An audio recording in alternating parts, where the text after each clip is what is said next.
সারা জীবন অনন্তর বর্ষায় থাকতে চাই, এটাই দোয়া করেন সবাই। না আমি বুঝতে পারছি আপনি কি বলবেন। না বিষয়টা এমন না। এটা এই কোন কারণে কি বাকি যে অংশ আছে নিজেকে আবার কি রেডি করতে হবে কি? না আসলে কি যে কোনো ক্যারেক্টার, এখন আমি যদি এই যে আপুটা বসে আছে মোবাইল ধরে, ওনার জায়গায় যদি এখন আমি যাই, তো স্বাভাবিকভাবে ওনার ক্যারেক্টারটাই কিন্তু আমাকে ফলো করতে হবে। এটা মানেই নয় যে আমি এই মানুষটাকেই ফলো করব, কারণ আমাকে তো ক্যারেক্টারটা প্লে করতে হবে। সেই ক্যারেক্টারটা এখন কে কোন দলের কোথাকার এটা তো আসলে মাথায় থাকে না ওই সময়।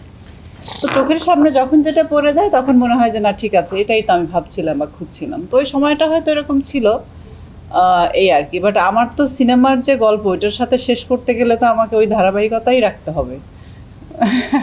না আমি এত কিছু বলার আসলে নাই, তবে সত্যি কথা আমি মন থেকে চাই যে একটা না করুক, বাট কেন যে সেই করেন আমি জানি না, আমি তো কিছু বলি না।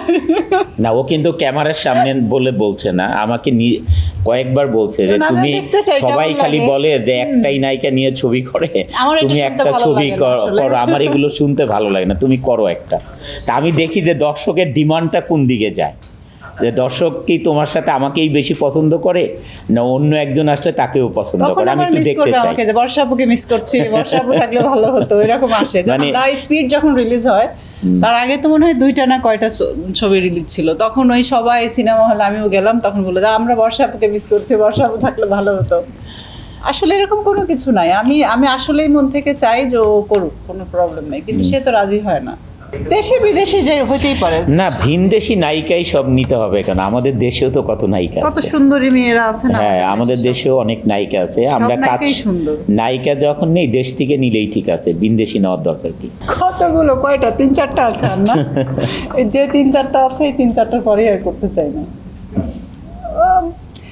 সুন্দর না মনে হয় এরপরে আর করাটা, কারণ একটা সময় থাকে যে নায়িকা একটা ভাব থাকা উচিত, একটা বয়স থাকে, মানুষের দেখতে সুন্দর লাগে পর্দাতে, আর বাচ্চারাও তো বড় হয়ে যাবে। তো আমার কাছে মনে হয় না যে তখন পর্দার হিরোইন ওইভাবে মানাবে আর কি, এই জন্যই বলেছি। কারণ আমি খুব বাস্তববাদী, আমি বাস্তবতা বলতে চাই। আমার মনে হয় ইন্ডাস্ট্রিতে নায়িকার যারা আছে এখন প্রমিনেন্ট নায়িকা তাদের সমানই বয়স, তার থেকে ছোটও হবে বর্ষা, তারপরেও বলতেছে নায়িকা না গিয়ে লাগতে হবে স্ক্রিনে।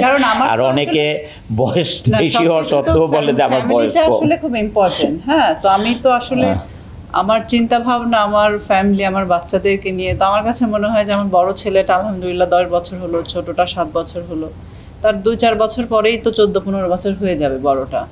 তো এটা আসলে দেখতে ভালো লাগবে না যে আমার মা মিডিয়াতে কাজ করছে বা এটা সেটা। বাট আমার হাজব্যান্ডকে না আমার কোনো কথা নেই, আমি সবসময় বলছি যে ওই যে যেটা বললেন আর কি, ওইখানেই বলছি যে আমি মেয়েদের বাজারে ওকে ছেড়ে দিতে পারবো, আমি রিল্যাক্সে ঘুমায় থাকবো, আমি জানি ও ঘুরে টুটে সুন্দর মতো চলে আসবে, তাকাবেও না কারোর দিকে। তো এই বিষয়টা এরকম আর কি। এটা কোনো কথা?